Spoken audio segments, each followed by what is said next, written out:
जी हाँ दोस्तों, सर्दियों में आपके बगिया में जो खिली हुई गुलदाउदी थी, उसने आपका मन बहुत ही मोहा होगा और बहुत अच्छा महसूस हुआ होगा उन खिले हुए फूलों को देखकर। लेकिन अब जब सर्दी जा रही है और गर्मी की दस्तक आपकी बगिया को झुलसाना शुरू कर रही है, ऐसे में गुलदाउदी के पौधों की सुरक्षा करना ताकि वो अगली सर्दियों में भी आपका साथ दे सकें, बहुत ज़रूरी हो जाता है।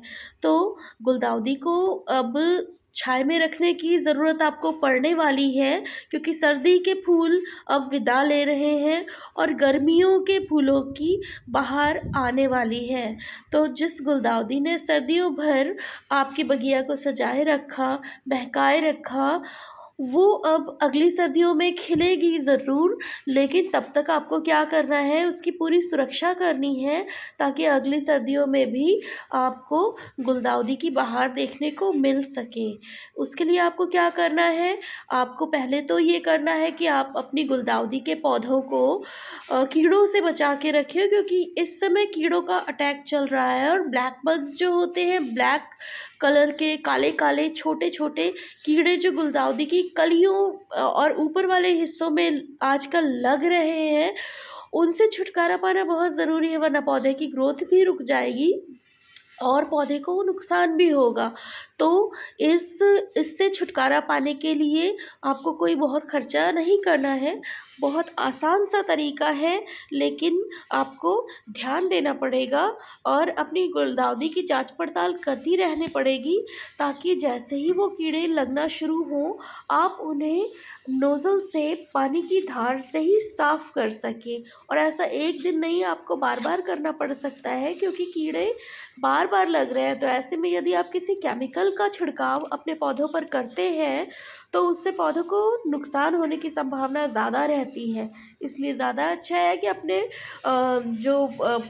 नोज़ल है, उससे पानी की फुहार से इन कीड़ों को साफ़ करें। उससे पानी की फुहार से ये कीड़े वहाँ से हट भी जाते हैं और थोड़ा ब्रश से या उँगलियों की सहायता से भी आप निकाल सकते हैं।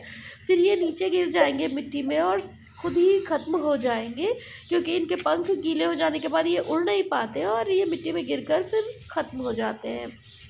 केमिकल्स का ज़्यादा उपयोग ना करें, पौधों पर कीड़े मारने की दवाओं को ज़्यादा ना छिड़कें, क्योंकि उसमें केमिकल्स होते हैं जो आपके पौधे भी सोख लेते हैं और जिससे आपके पौधों पर भी बहुत बुरा असर पड़ता है। इसलिए यदि केमिकल आपको लगाने ही हैं, तो आप नीम का तेल इस्तेमाल उनकी जगह कर सकते हैं, हल्दी का पानी इस्तेमाल कर सकते हैं। तो नीम और हल्दी का पानी, आप 1 लीटर पानी में आप 2 चम्मच नीम का तेल और 2 ही चम्मच हल्दी घोल करके यदि उसका छिड़काव भी पौधों पर कर दें समय-समय पर, तो कीड़े लगने से काफ़ी हद तक सुरक्षा हो जाएगी और आपके पौधों को कोई नुकसान भी नहीं होगा। तो नीम ऑयल अलग-अलग ब्रांड के दुकानों पर उपलब्ध है। आप अपनी पास की नर्सरी से जाकर नीम ऑयल खरीद सकते हैं।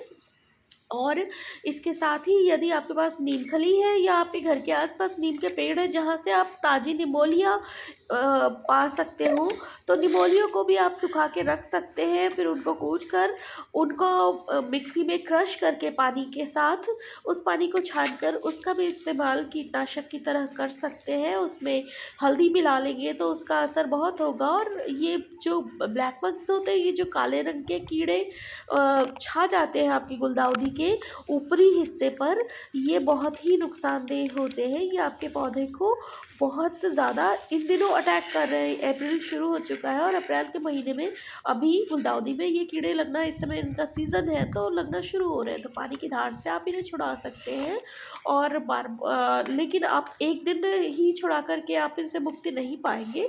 आपको लगातार ऐसा करना पड़ेगा, 5-6 दिन तक लगातार ये बार-बार लगेंगे, बार-बार आपको पानी की धार लगा के छुड़ानी है और अपनी गुलदाउदी की एक-एक टहनी को आपको चेक करना पड़ेगा कि कीड़े कहाँ लगे हैं और ध्यान से उन्हें छुड़ाना पड़ेगा।